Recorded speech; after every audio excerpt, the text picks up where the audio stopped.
নিয়েছি oxalic acid, আগেই বলে দিয়েছিলাম এটা একটা উইক অ্যাসিড, তার মধ্যে ফেনলফথ্যালিন দেওয়া হচ্ছে।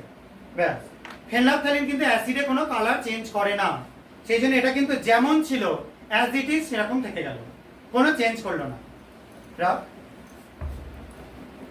এবার পরেরটা স্ট্রং বেস ছিল NaOH সলিউশন, তার মধ্যে দেওয়া হচ্ছে।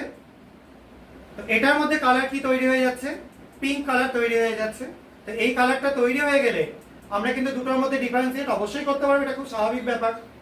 তো আমরা যখন এই টাইট্রেশনটা করব তখন এই দুটোকে মেশানো হলে এদের মাঝখানের কালার কমলা আসবে, এই কালার আসবে, এবং এটা থেকেই টাইট্রেশন পয়েন্ট বের করা হবে। ঠিক সেরকম ভাবে এই দুটো যখন আমরা মেশাবো তখন এই কালারটা, ক্ষারের এই কালারটা আস্তে আস্তে ডিসঅ্যাপিয়ার করে যাবে এক ড্রপ অ্যাসিড যোগ করাতে। এটা যখন বুলেটের থ্রু দিয়ে, বুলেট এবং পিপেট ইউজ করে টাইট্রেশন করানো হবে তখন জিনিসটা আরো ক্লিয়ার হয়ে যাবে। আশা করা যায় তোমরা এই